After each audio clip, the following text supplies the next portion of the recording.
자, 도르트 신조 제 3장 4장 셋째 넷째 교리입니다.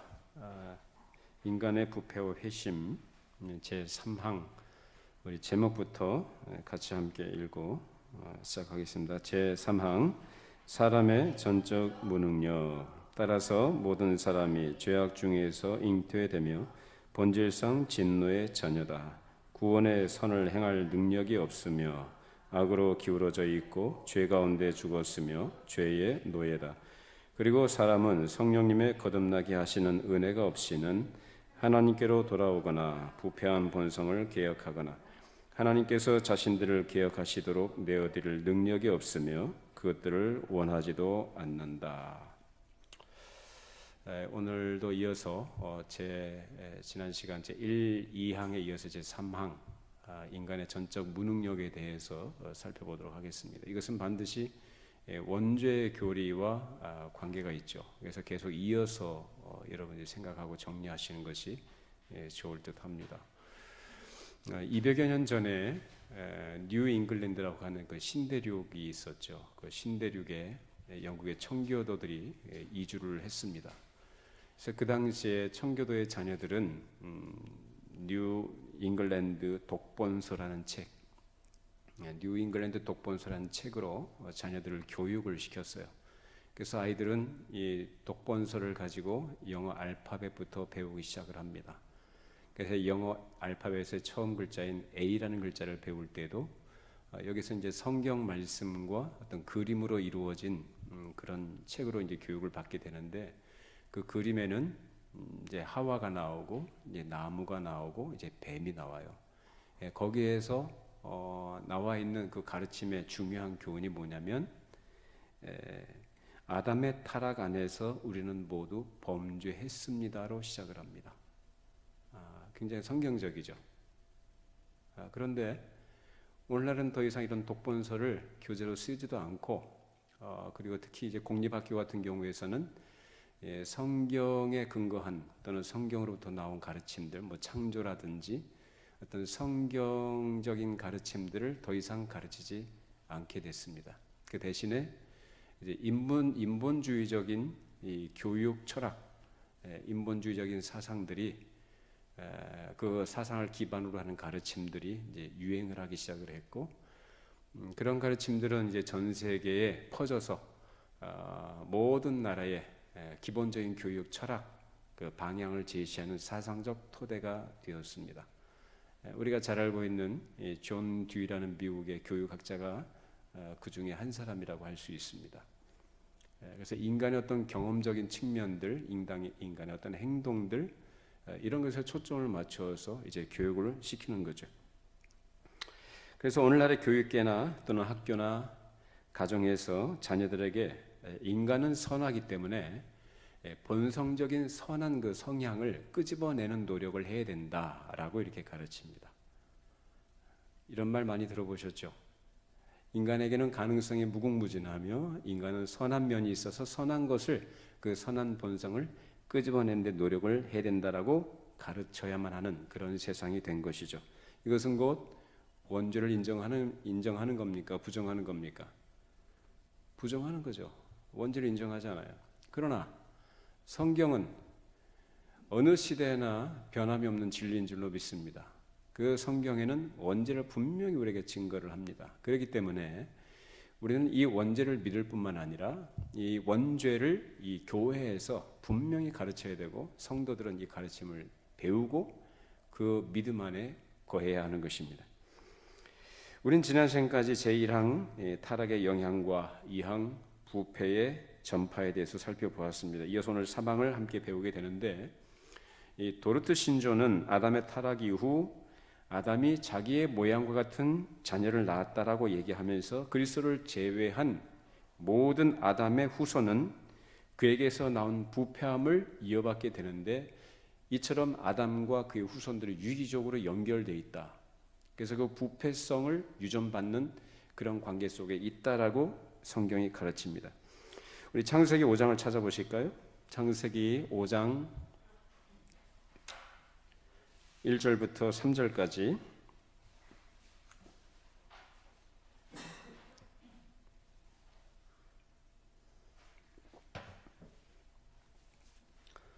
자, 1절부터 3절까지 읽어보시죠. 이것은 아담의 계보를 적은 책이니라. 하나님이 사람을 창조하실 때에 하나님의 모양대로 지으시되 남자와 여자를 창조하셨고 그들이 창조되던 날에 하나님이 그들에게 복을 주시고 그들의 이름을 사람이라 일컬으셨더라. 아담은 130세에 자기의 모양 곧 자기의 형상과 같은 아들을 낳아 이름을 셋이라 하였고. 자, 이 아담의 타락이 그 이후 후손들에게 영향을 미쳤는데, 자, 아담이 하나님의 형상으로 지음받았다고 했죠. 분명히 성경에 그렇게 기록이 되어 있죠. 하나님의 형상을 따라 우리가 우리의 형상을 따라 우리가 사람을 만들고라는 말씀도 있었고 앞에 하나님의 형상으로 지음받았는데 아담은 그 자식을 낳았을 때 누구의 모양과 형상이요? 자기의 모양과 형상을 따른 자식을 낳았다라고 얘기합니다. 원래 아담은 처음에 무죄 상태에서 하나님께서 아담을 지으실 때 자기의 형상을 따라 지으셨는데 이제 하나님의 명령을 거스르고 불순종한 타락한 이후에 그 아담은 이제 누구 모양을 따라서요? 하나님의 형상이 아니라 누구 모양이요? 자기 부패한 죄인의 모습, 그 형상. 형상은 뭡니까? 우리가 하나님의 형상을 얘기할 때 어떤 신체적인 어떤 특성이라든지 어떤 그 눈에 보이는 모습을 말하는 게 아니죠. 학자들 간에 여러 견해들이 있습니다만은 대체적으로 이해를 돕기 위해서 쉽게 설명하자면 하나님의 인격성을 그렇게 표현합니다. 하나님의 지정의 신적인 특성들, 속성이라고 얘기하죠. 이제 그런 부분들입니다. 근데 아담을 하나님께서 이렇게 만드셨는데 이제 타락한 이후에는 아담이 누구의 모양을 따라?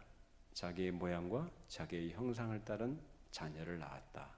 곧 그 자녀는 어떤 존재란 얘기입니까? 하나님의 형상을 따른 거룩한 존재예요? 아니요. 죄인이요. 그래서 부패한 아비가 부패한 자녀를 낳으며 이 부패는 세대를 이어서 계속 전달돼 온 것이 우리 인류의 역사입니다. 이것을 원죄라 이렇게 얘기합니다. 그래서 이 원죄는 오염 이상을 포함하는데 죄책을 포함하죠.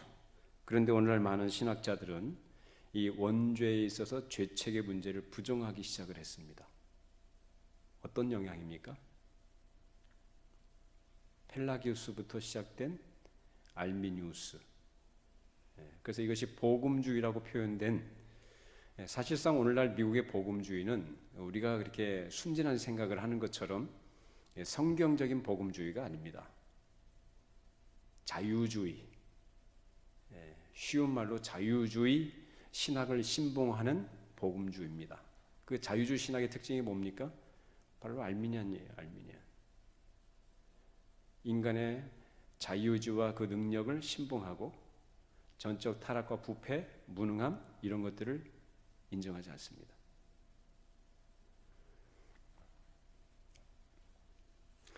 원죄는 성경이 분명히 증거하고 있는데 하나님께서 아담을 대표자로 하셔서 시험 명령이라는 것을 내리십니다. 그래서 우리는 그것을 시험 명령이라 이렇게 표현해요. 선악을 알게 한 나무의 실과는 먹지 말라. 즉 하나님의 아담을 어떻게 하는 거예요? 시험하시는 거죠. 그리고 그 시험 명령은 누구에게 주신 겁니까? 우리의 대표자로 세워진 아담 한 사람과 맺으신 것입니다. 모든 사람, 모든 후손들과 맺으신 게 아니라 누구요? 한 사람. 그래서 아담 한 사람이 무엇을 하든지 간에 그것은 누가 한 것이 됩니까? 그의 후손들이 한 것이 되는 거죠. 그래서 하나님께서 아담과 맺으신 언약으로서 이것을 행위 언약이라고 부릅니다. 그래서 하나님께서는 단 한 번에 아담 안에서 모든 인류를 시험해 두기로 작정하셨고 대표자인 아담이 행한 것은 곧 우리가 행한 것입니다. 그리고 아담이 행할 것은 그것이 선이든 악이든 그것은 누가 행하는 겁니까? 우리가 행하는 것입니다. 여러분 나무 뿌리가 건강하면 그 가지도 건강하고 거기 잎이라든지 또는 꽃이라든지 그 열매까지도 건강하죠. 근데 어떤 도끼가 나무 뿌리를 잘라버리면 어떻게 됩니까? 그 나무는 곧 시들어 죽게 돼버리죠. 마치 그 원리와 같습니다. 아담은 곧 뿌리입니다. 우리는 그 가지입니다. 그러니까 뿌리가 썩었으니까 어떻게 해요? 동일하게 거기로부터 나온 가지나 잎이나 꽃이나 열매라고 하는 것도 모두 다 부패한 것입니다. 뿌리가 죄에 빠졌을 때 아담의 이 행위는 모든 인류에게 영향을 미쳤고, 아담은 이렇게 하나님의 명령에 불순종했으며 그 결과로 온 인류가 아담과 하와의 모든 자녀가 죄 가운데 잃어버린 바가 된 것입니다. 그리고 이것이 아담에게서 나왔기 때문에 원죄라 이렇게 말합니다. 자, 이 원죄는 두 가지로 나눌 수 있습니다. 하나는 오염의 문제고 하나는 죄책의 문제입니다. 오염과 죄책을 이렇게 얘기해요. 그래서 우리 모두 죄악된 본성을 가지고 태어났고, 역시 우리는 그러한 죄 아래서 살다가 이제 예수를 믿었기 때문에 이 원죄의 문제는 해결이 된 것이죠. 믿으십니까? 네, 원죄의 문제는 해결이 됐어요. 근데 오염의 문제는 우리가 이 땅에 있는 동안에 성령께서 이것을 계속해서 어떻게 하십니까? 거룩하게 하신 줄로 믿습니다. 그래서 이 땅에 사는 동안에 거룩하게 되어졌기 때문에 이제 거룩하라고 우리에게 요구하시는 이 성경의 가르침이 바로 그것을 얘기합니다. 두렵고 떨림으로 너희 구원을 이루라라는 말씀 속에 이 모든 내용들이 포함이 되는 것입니다. 우리는 아담이 행한 것과 같이 우리가 아담 안에서 행한 것에 대해서 이제 하나님 앞에 죄책을 가지기 때문에 우리의 책임이 있다는 것입니다. 로마서 6장 23절 말씀, 죄의 삭은 뭐라고 했어요? 사망이라고 했습니다. 그래서 사람이 죽는 것은 모든 사람이 죄를 지었기 때문에 죽는 것입니다. 근데 펠라기우스나 알미니안주의자들은 이 원죄를 부정하고 각 사람이 행한 자범죄로 하나님께 심판을 받고 죽는다라고 주장을 합니다. 그래서 각자가 행한 행동 때문에 그런 죄악된 행동들에 대해서 자신이 책임을 지는 것이고 그래서 죽는다라고 주장을 합니다. 어떻습니까? 이 주장이 맞습니까? 상식적으로 이해가 되죠. 상식적으로 맞죠. 그게 뭐냐? 율법입니다. 도덕입니다. 윤리입니다. 사람의 행한 것에 따라서 그 사람이 평가받고 단죄를 받는 거예요. 자, 그러면 이 펠라기우스나 알미니우스가 주장했던 것처럼 그를 추종하는 자들이 신봉하는 것처럼 각 사람의 행한 죄악된 행동 때문에 거기에 대한 책임을 지고 죽는 것이라고 한다면 영아들은 왜 죽어요? 갓 태어난 영아들, 말도 제대로 못한 아이들이 죽어요, 안 죽어요? 죽죠. 왜 죽어요? 그 아이들이 무슨 죄를 지을 기회가 있기를 해요. 그 마음에 새겨진 율법을 범한 일이 있기를 해요. 그렇지 않습니까?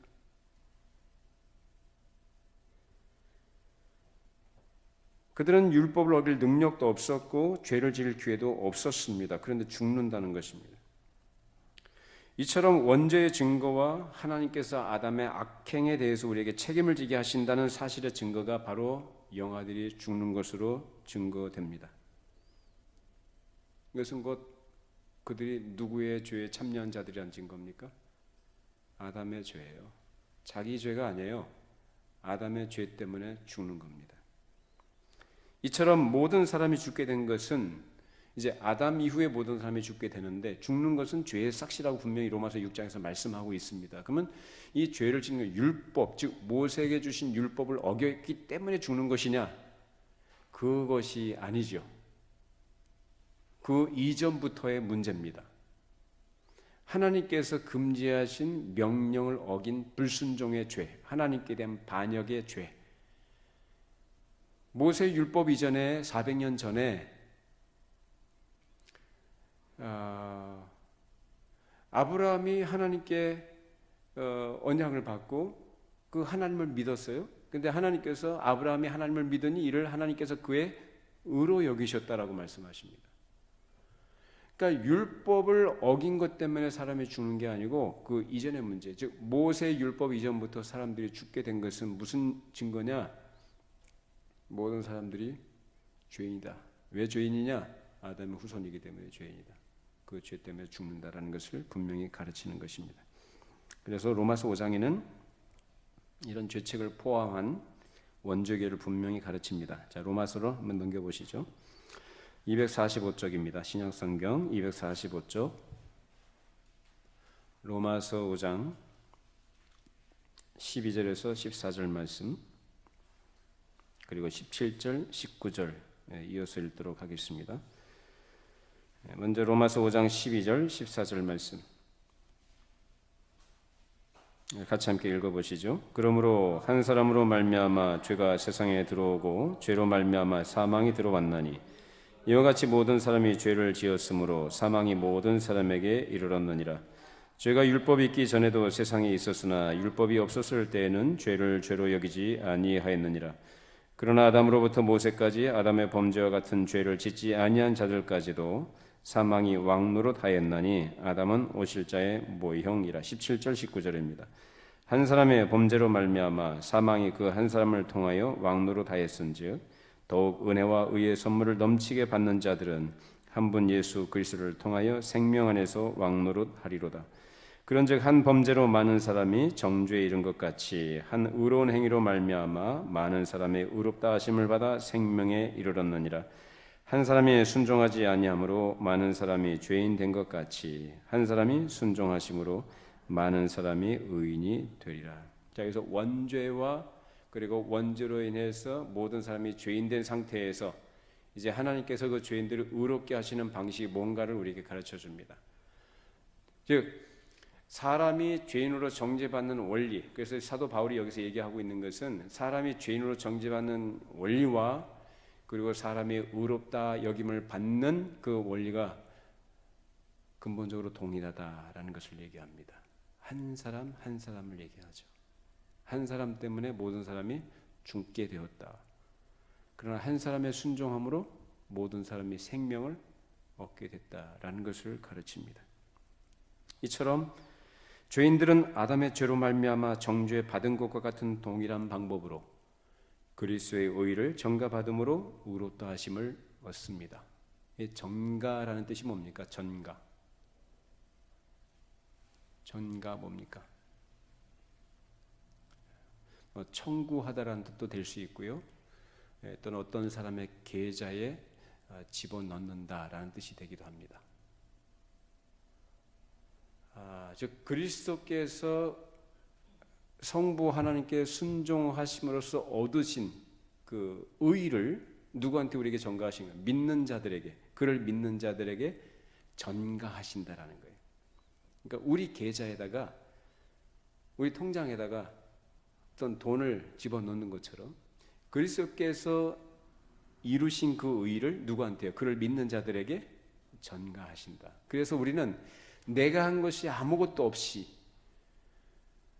내가 어떠한 조건을 갖추지 못했음에도 불구하고 내가 무엇을 해서도 아니고 오로지 뭐예요?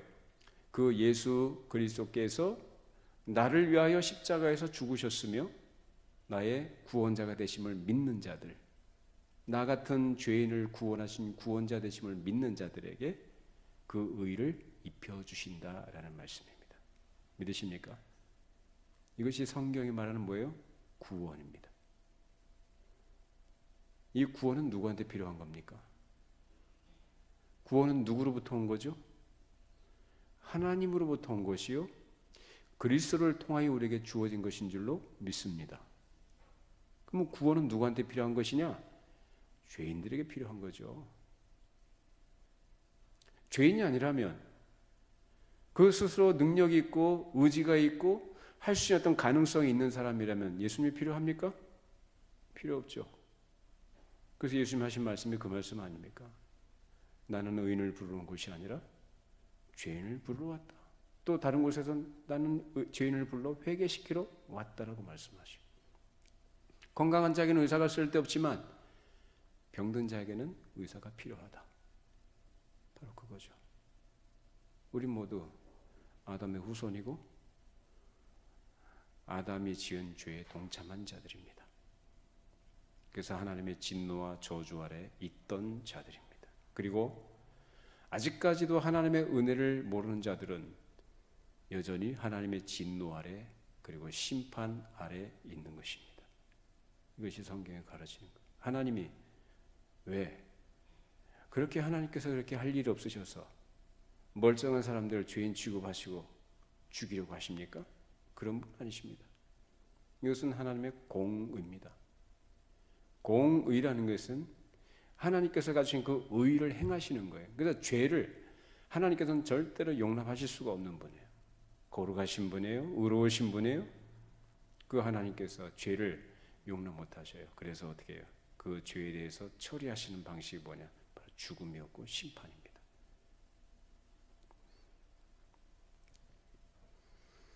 자, 그런데 이러한 원죄에 대해서 돌투 총회에 참석했던 이 알미니안주의자들은 이 원죄의 교리에 대해 격렬히 반대했습니다.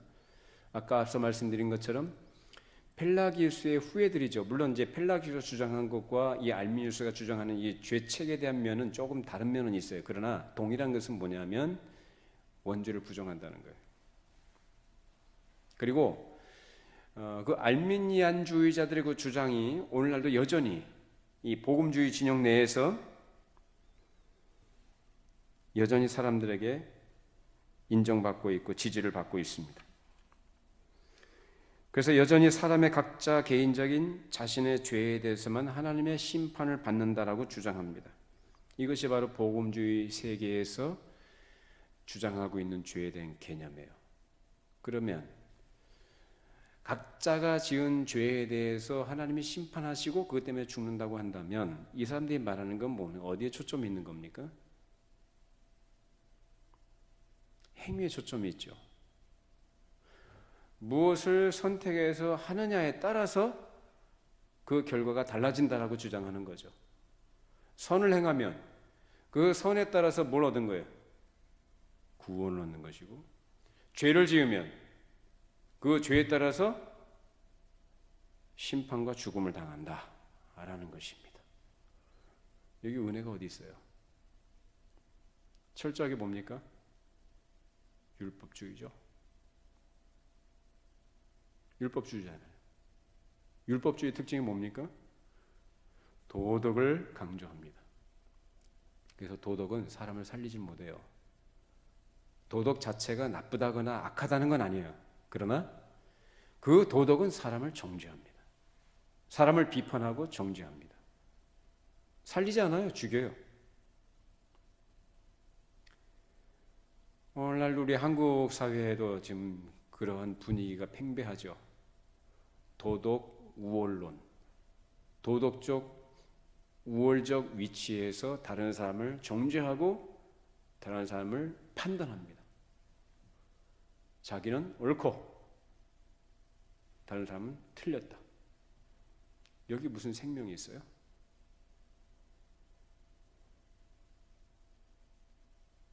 사람은 절대로 옳지 않습니다. 사람은 다 부패합니다.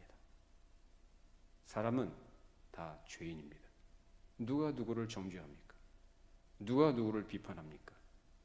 그런데 이 알미니안주의자들의 특징이 바로 율법적인 거예요. 그래서 사람으로 하여금 어디에 초점을 두냐? 사람의 행위에 초점을 두고 거기에 관심을 가지고 무엇을 하느냐, 무엇을 하지 않느냐라는 것이죠. 그래서 저기 요새 뉴스에 나오신 분이 있죠. 그 이재록 씨라고.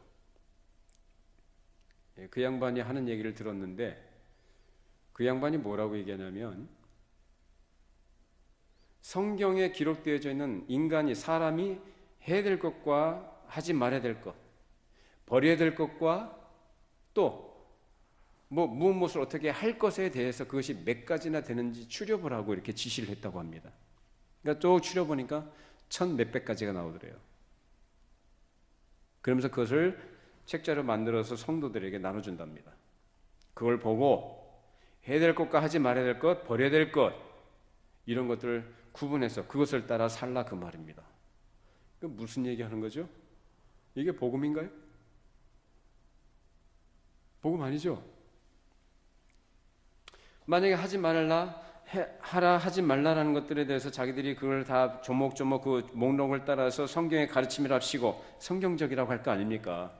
그걸 가지고 목록을 가지고 따라다니면서 생각하고 기억하고 암송하면서 그대로 살 것 같다면, 자기가 그렇게 했다면 무슨 공로죠? 자기 공로죠. 예수가 필요해요? 그리고 못하는 사람들에 대해서 어떻게 될까요? 저 사람은 죄인이야. 저 사람은 구원 못 받았어. 실제로 그래요. 거기 부목사라는 양반이 양심선하는 걸 제가 들어봤는데, 그분도 어떤 복음에 대한 이해나 성경에 대한 이해가 참 아니더라고요. 아님에도 불구하고 그 사람이 양심 고백, 말 그대로 양심, 자기가 성도들 앞에 속인 거, 교회 지도층 내에서 이루어지고 있는 그런 비리와 그런 부조리들, 그리고 엉터리 거짓된 것에 대해서 자기가 눈 감고 같이 동참했던 이런 부분들, 양심에 찔려서 양심 고백한 거예요. 제가 들어보니까 복음의 본질을 모르더라고요.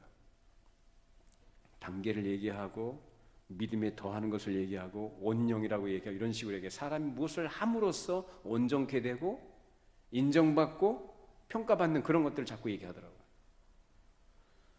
여러분, 성경에서는 그런 건 말하지 않습니다.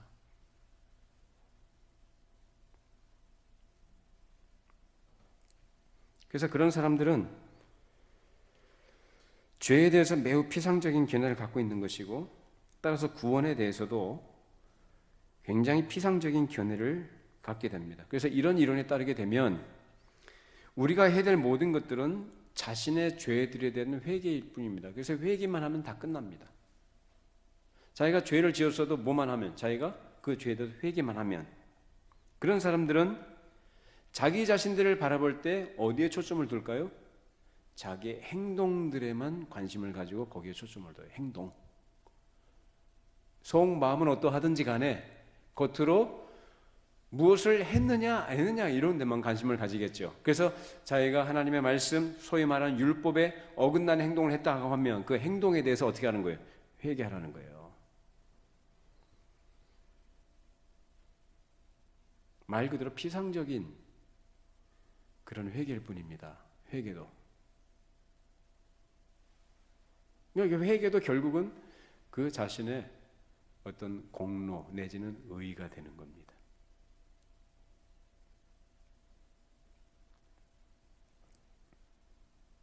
이것이 그들이 갖고 있는 큰 오류인데, 이렇게 회개만 하면 자신은 아무 문제가 없다고 생각하는 사람들은 사람이 무엇을 해야 하고 무엇을 하지 말아야 하는가에만 관심이 있지, 사람이 어떤 존재인가에 대해서는 관심이 없습니다. 사람이 어떤 존재냐? 성경은 뭐라고 가르칩니까? 모든 사람이 죄를 범하였음에 하나님의 영광에 이르지 못하더니. 모든 사람이 죄를 범하였다라고 이렇게 얘기합니다. 그런데 알미니안들은 죄를 피상적인 죄의 개념으로 이해를 합니다. 그래서 행위, 사람의 어떤 됨됨이 이런 것에 관심을 가져. 이것이 바로 알미니안들과 이 칼빈주의의 큰 차이점입니다. 알미니안들은 오직 사람이 무엇을 하느냐에 관심이 있지만, 칼빈주의는 사람이 무엇을 하느냐뿐만 아니라 어떤 존재이냐에 더 큰 관심을 가집니다. 무슨 말입니까?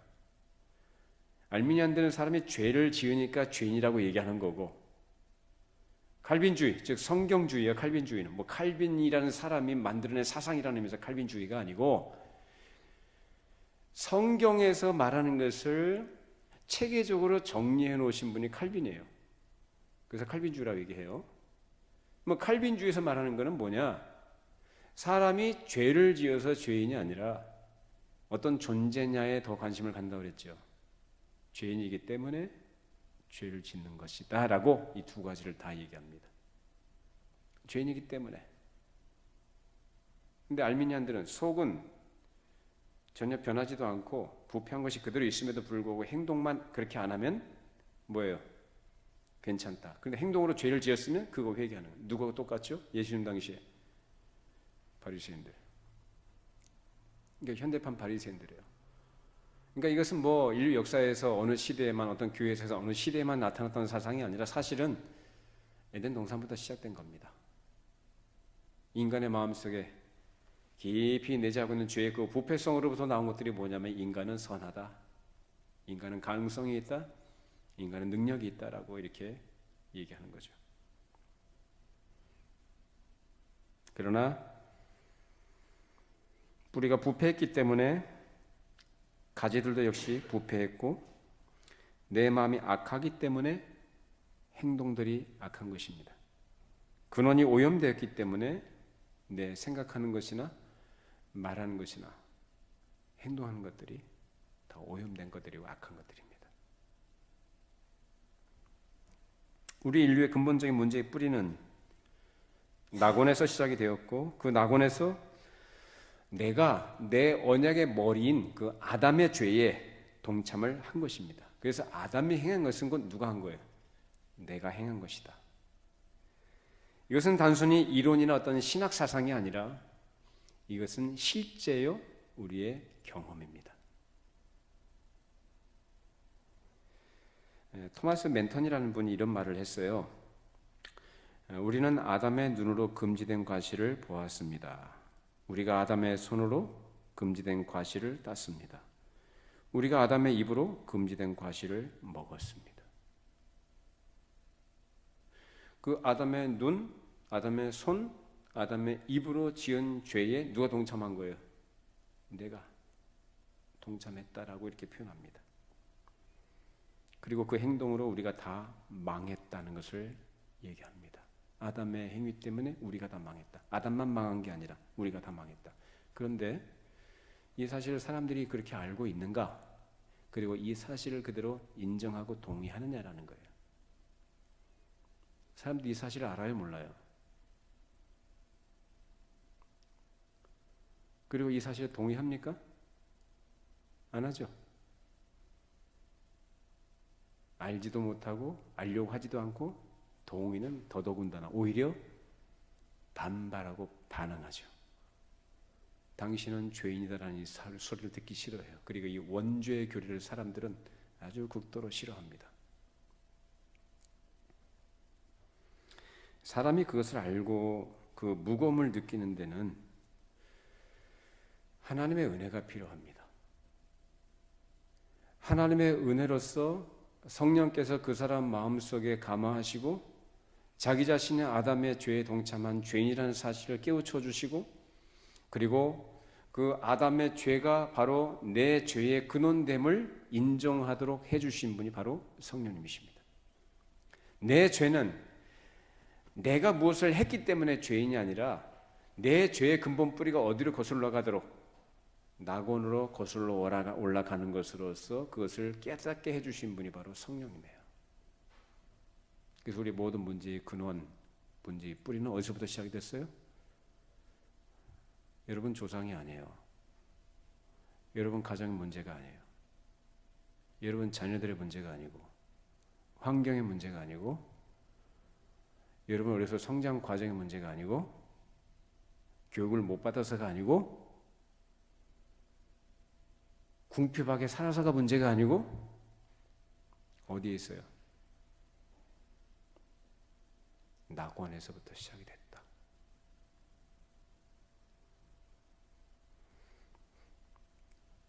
이런 사실을 깨닫게 해주시는 것이 바로 성령께서 하시는 일이고 그런 깨달음이 있다는 것이 바로 은혜인 것입니다. 그 은혜를 받은 사람들은 자신이 이 집단적 책임에 연루되었음을 인정하고 그 사실에 마땅히 동의합니다. 우리는 서로 분리된 존재가 아니고 분리돼서 살아가지 않습니다. 확실하게는 우리 가족들과 또 내 지인들과 내 이웃들과 함께 미묘하게 엮여져 있어요. 다, 전부 다. 우리 핏줄 얘기하죠. 핏줄 얘기하기 좋아하는데 우린 다 아담의 피를 이어받은 자들이에요. 다 엮여져 있어요. 너나 할 것 없이. 모두 다 같이 하나님을 반역한 무서운 죄에 동참했고 그로 인해 파산한 자들이고 바로 나 같은 자녀를 만들어낼 수 있을 뿐입니다. 나 같은 자녀, 어떤 자녀요? 아담이 셋을 낳았을 때 아담이 자기의 모양, 자기의 형상을 닮은 자기 모양과 같은 자녀를 낳았다는 말씀처럼 우리가 할 수 있는 것은 그 죄의 부패성을 물려받은 자식들을 낳을 뿐이다라는 것입니다. 우리 자녀들이 어떤 잘못하거나 어떤 비위를 저지르거나 범죄했을 때 사실 놀랄 필요가 없어요. 왜 놀래고 왜 실망합니까? 왜 놀래고 실망하냐면은 내 자식만큼은 이라는 이 기대감이 있기 때문에 그렇습니다. 근데 사실 놀랄 필요 없습니다. 원래 그래요. 원래. 뭐 선한 게 있겠습니까? 나도 내 부모로부터 그 부패성을 물려받은 죄인으로 태어났고 그나마 하나님의 은혜가 있기에 내가 그러한 죄인이라는 사실을 알게 됐고 깨닫게 됐고 회개하고 돌이켜서 믿음으로 구원 얻은 것뿐이지 나도 똑같은 자였다. 그러면 그렇게 믿은 신자가 자녀를 낳으면 그 믿음의 어떠한 신령한 어떤 무죄 상태에서 어떤 그 거룩함을 물려받은 자녀가 태어나느냐? 아니에요. 아담의 모든 후손들과 같은 부패성을 가지고 태어납니다.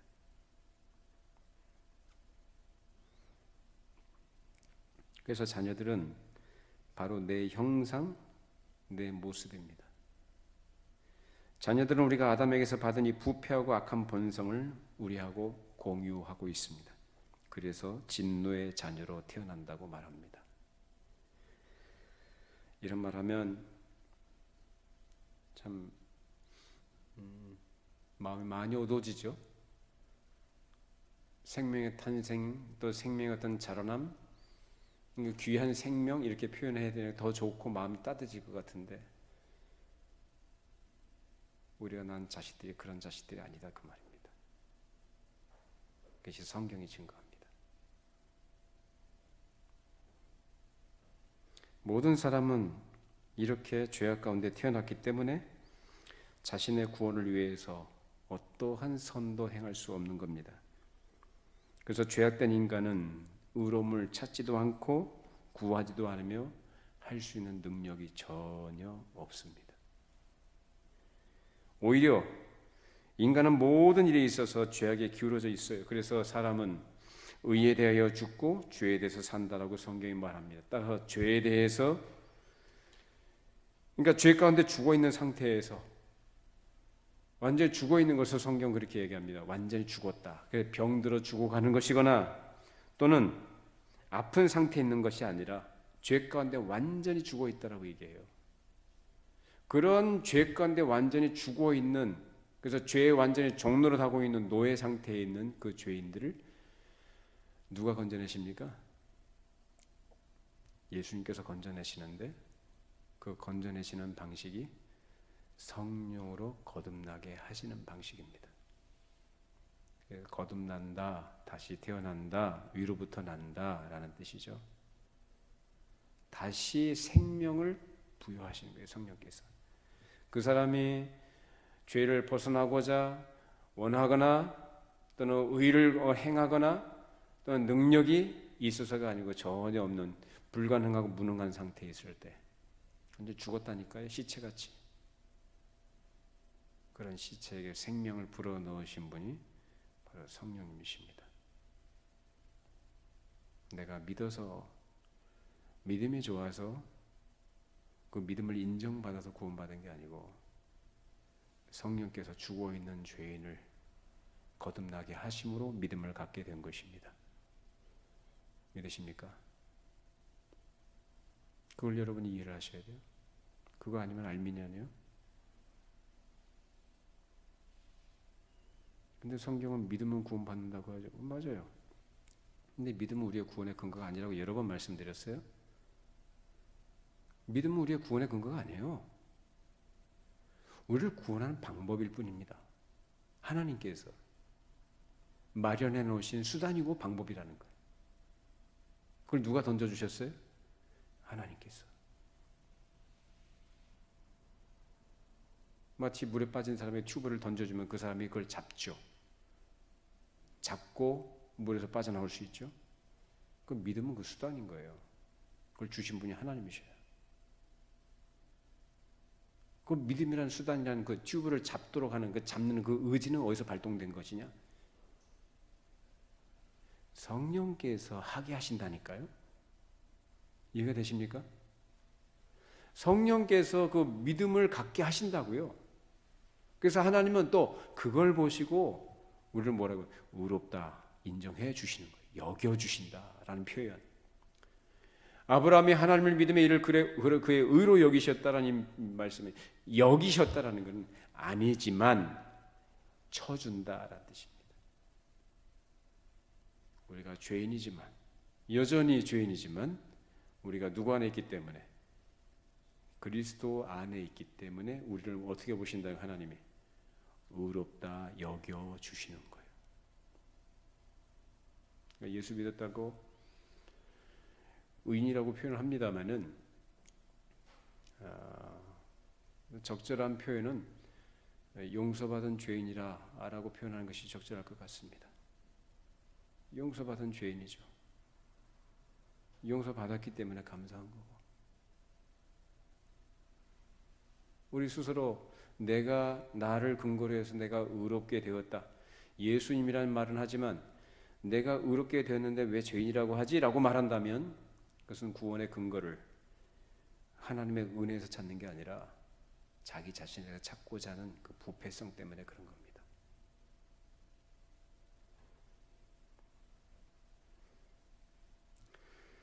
이처럼 성령님의 거듭나게 하시는 은혜가 없이는 죄인이 하나님께로 돌아오거나 부패한 본성을 개혁하거나 하나님께서 자신들을 개혁하시도록 내어드릴 능력도 없고 그것들을 원하지도 않습니다. 그렇기 때문에 이러한 사람들을 도덕적으로 훈련시킨다고 사람이 개선될까요? 도덕적으로 훈련시키고 어떤 사상을 어떻게 가르친다고 해서 그 사람이 그렇게 개선이 될까요? 물론 도덕적 개선은 부분적으로 될 수 있어요. 그러나 그러니까 바리새인만 만들어내는 거죠. 속은 전혀 변하지 않은데 행동주의적 관점에서 행동에만 초점을 두는 거예요. 행동. 사람들은 거기 속아요. 그래도 행동을 좀 통제하고 행동을 좀 자제하면서 그렇게 규모 있게 살면 좋은 거 아닌가? 누가 나쁘다고 했습니까? 그것으로 구원을 얘기하니까 성경이 정죄하는 거예요. 도덕적으로는 좋아요. 그러나 그것으로 사람이 선을 행한다든지 구원을 이루는 것은 전혀 아닌 것입니다. 죄인을 그 부패성에서 건져내실 수 있는 것은 오직 성령의 중생케 하시는 은혜밖에 없습니다. 우리 아이들이 죄를 짓거나 잘못하는 것들을 볼 때 물론 우리들은 부모로서 마땅히 자녀들을 야단칠 수 있어야 하고 벌을 줄 수도 있어야 합니다. 그러나 우리 자신을 또한 하나님 앞에 고소해야 되고 우리 자녀들의 문제를 가지고 하나님 앞에 무릎 꿇고 은혜를 구해야 합니다. 왜냐하면 사실 우리는 이런 걸 잘 못했죠. 저도 그랬거든요. 아이들이 잘못하거나 가르친 대로 따라주지 않을 때 참 부모 입장에서 누구나 다 같은 마음이겠습니다만은 참 마음이 아프고 속이 상하죠. 그건 다 같은 마음일 거예요. 더 말씀 안 드려도 아실 거예요. 자, 근데 어쩔 수 없어요. 그 자녀들은 누구 모습입니까? 누가 낳았어요? 내가 낳았어요. 내가 낳았으니까 누구 닮았어요? 나 닮은 거예요. 그러니까 여기서 뭐 얼마나 애가 성격이 좋고 얼마나 착하고 뭐 이런 거 여러분 얘기하지 마세요. 근본적으로 부패한 죄인이다. 그 부패한 죄인으로부터 나오는 것이 그러한 것일 수밖에 없는 거다라는 거예요. 그렇기 때문에 그런 문제 가지고 그래서 이러한 부패한 죄인을 건져내시는 것은 누구만 하신다 그랬어요?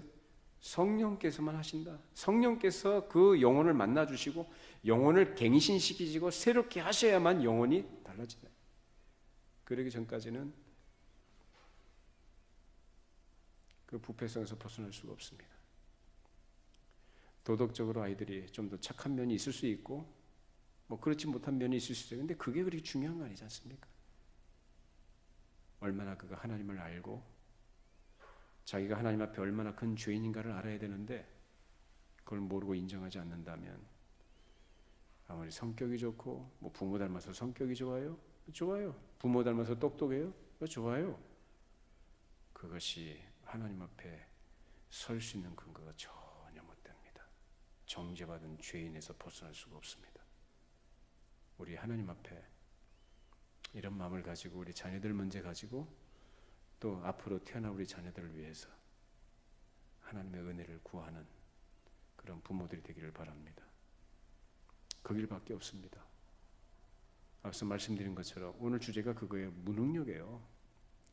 전적인 무능력이다. 우리는 그래서 자기의 한계, 자기 자신의 어떤 불가능함을 경험하고 깨달은 사람이 누구를 찾게 되느냐? 그래, 오직 예수님밖에 없구나. 나를 온전케 하시고 나를 하나님 앞에 세울 수 있는 근거가 되신 분은 예수님밖에 없구나.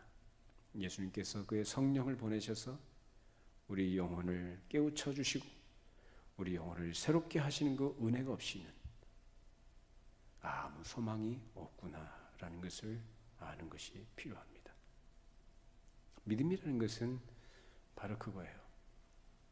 예수 그리스도께서 나 같은 죄인을 위하여, 그래서 개인적으로 주님과의 관계에 있어서 내가 죄인이고 나 같은 죄인을 위해서 십자가에서 죽으신 나의 구원자 되심을 믿는 것뿐만 아니라 동시에 자기 자신이 아담의 원죄 아래서 헤어나올 수 없었던 죄인이었다는 사실을 처절하게 인정을 하고 자기 자신이 불가능한 존재라는 것을 아는 것이 바로 믿음입니다. 이 믿음이 우리 모두에게 동일하게 고백되어지고 이 고백 안에서 하나님의 은혜를 깊이 깨닫고 경험하는 우리 모두 되기 바랍니다. 기도하겠습니다.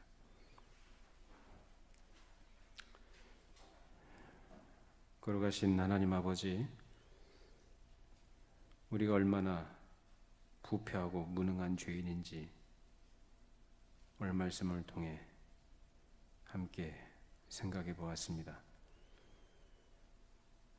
우리 자신의 어떤 의로움과 어떤 가능성과 어떤 조건도 없음을, 그래서 자신의 불가능함을 철저하게 깨닫게 해주시고 인정하고 우리를 오직 새롭게 하시는 성령의 감화 감동하심과 그 은혜의 역사가 우리에게 있기를 간절히 원합니다.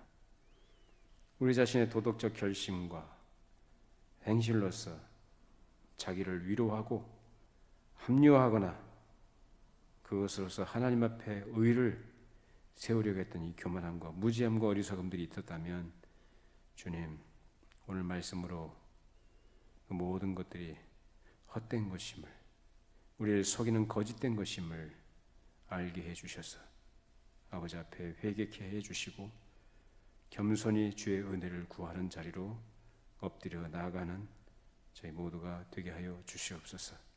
예수님의 이름으로 기도하옵나이다. 아멘.